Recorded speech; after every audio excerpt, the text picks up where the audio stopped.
Okay sir చూసారు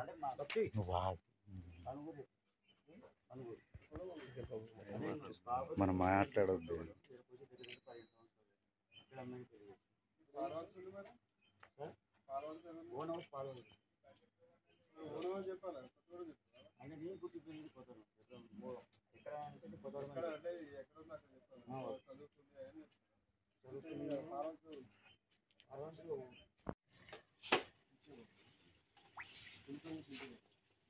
రోజు ఇంటికి వెళ్తా సార్ తినడానికి, ఇంటిగా నుంచి పనికి వెళ్తా.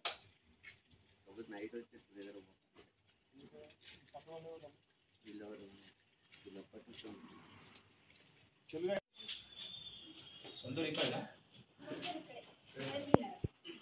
సొంత లేదన్నా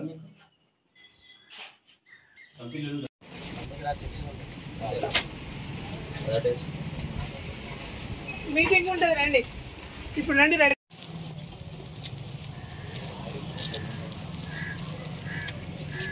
పేరు రాసుకున్నాం.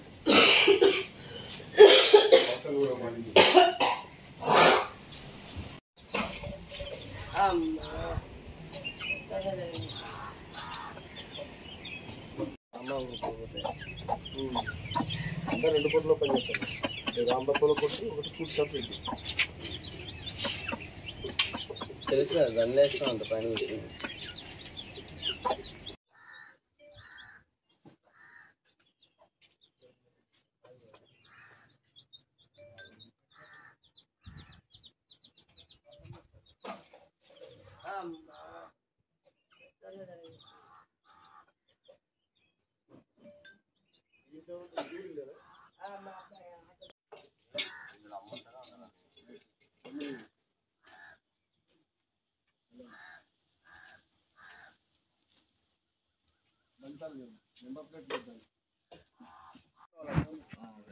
తీసుకున్నా బండి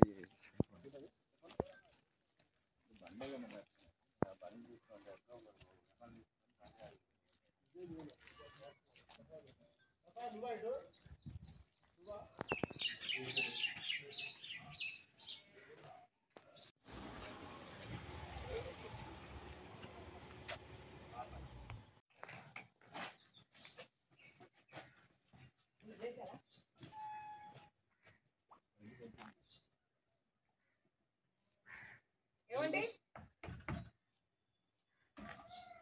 ఏమండి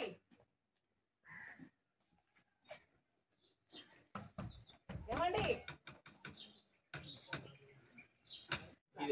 దేవుని నమ్ముకుంటున్నా మనోడు హైదరాబాద్ దేవుని నమ్ముకుంటున్నాడు సార్.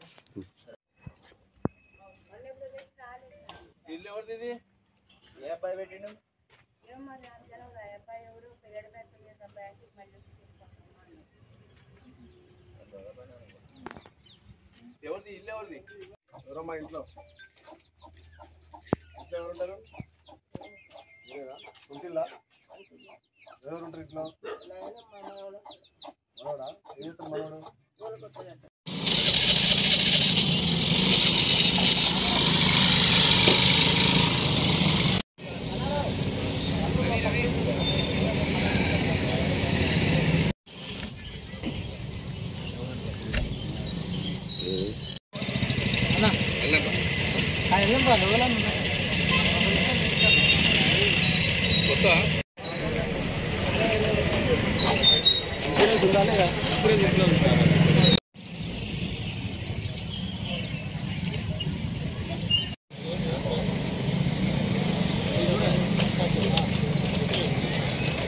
అదేవిధంగా తిరుపతి అశోకపురం మా పోలీస్ సిబ్బంది సైలెన్సర్ మారుస్తారు.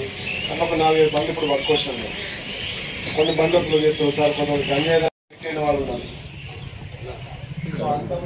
ఈరోజు మేము కమ్యూనిటీ కాంటాక్ట్ ప్రోగ్రామ్ మా జిల్లా ఎస్పీసీ రోహిత్ రాజు గారి ఆదేశాల మేరకు ఫిష్ మార్కెట్ ఏరియా కాలనీలో చేయడం జరిగింది. దీనిలో మనవచ్చి సతీష్, అశోకపురం శ్రీ అశోక్, ఎల్లవేర్ అండ్ శ్రీ వెంకట్, అదేవిధంగా మనుగురు ఎస్ఏ ప్రసాద్, తిరుపతి అశోకపురం ఎస్ఐ, ఎల్లవేర్ ఎస్ఐ రాజ్కుమార్, అదేవిధంగా పిఎస్ఐ మనీషా, అదేవిధంగా పోలీస్ సిబ్బంది 3 పోలీస్ స్టేషన్ పోలీస్ సిబ్బందిగా పాల్గొనడం జరిగింది. కమిటీ కాంటాక్ట్ ప్రోగ్రామ్ అంటే గతంలో కూడా చెప్పడం జరిగింది. కమిటీ కాంటాక్ట్ ప్రోగ్రామ్ అంటే పోలీసు ప్రజల వద్దకు రావడం, పోలీసు ప్రజల వద్దకు వచ్చి ఆ కాలనీలోని అన్ని కాలనీని మొత్తం చెక్ చేయడంతో పాటు వాళ్ళకున్న ఇబ్బందులు వాళ్ళకున్న ప్రాబ్లమ్స్ కూడా తెలుసుకోవడం జరిగింది. ముఖ్యంగా దీనిలో ఉన్న ఉద్దేశం ఏంటంటే దీనిలో అబాండెంట్ వెహికల్స్ అంటే సరైన పత్రాలు లేకుండా వెహికల్స్ కానీ నిషేధిత వస్తువులు అంటే గాంజా కానీ ఐడి లిక్కర్ కానీ ఇటువంటి నిషేధిత వస్తువులు ఉంటే వాటిని పట్టుకోవడం కూడా జరుగుతుంది. ఇప్పుడు మేము ఇప్పుడు సెట్ చేసిన దాంట్లో మాకు దగ్గర 30 బైక్స్ 4 ఆటోలు సరైన పత్రాలు లేకుండా సీజ్ చేయడం జరిగింది. ఈ సందర్భంగా ఈ కాలనీ వాళ్ళతో కూడా మాట్లాడడం జరిగింది. మాట్లాడి వాళ్ళకు ఎవరైనా కొత్త వ్యక్తులు వచ్చినా కానీ వాళ్ళకి కిరాయి తీసుకున్నప్పుడు వాళ్ళని సరైన పత్రాలు చూడమని ఆధార్ కార్డు పెట్టుకోవడం చూపించడం జరిగింది. అదేవిధంగా సైబర్ క్రైము, అదేవిధంగా గాంజా రిలేటెడ్ ఎన్డీపీఎస్ రిలేటెడ్ ఏమైనా నిషేధ వస్తువులు కానీ ఎవరైనా సప్లై చేస్తున్నామని ఎటువంటి అనుమానం వచ్చిన ఇమీడియట్గా మా పోలీస్ స్టేషన్ తెలియజేయమని చెప్పడం జరిగింది. దానికి ప్రజలు సహకరిస్తామని కూడా చెప్పారు. మేము ఇటువంటి కార్యక్రమం గతంలో మనుగోలు చేయడం జరిగింది. భవిష్యత్తులో కూడా ఏదైనా చేస్తాము. దీనికి అందరూ ప్రజలు కూడా చాలా సహకరిస్తున్నారు. వాళ్ళు ఇటువంటి ప్రోగ్రామ్స్ ఉండాలని కూడా వాళ్ళు చెప్తున్నారు. ఇప్పుడు మేము సీజ్ చేసిన ఏదైతే వెహికల్స్ ఉన్నాయో వాటిని మేము ప్రాపర్గా వెహికల్స్ పేపర్స్ వెరిఫై చేసి వాటిని పంపించడం జరుగుతుంది. Thank you.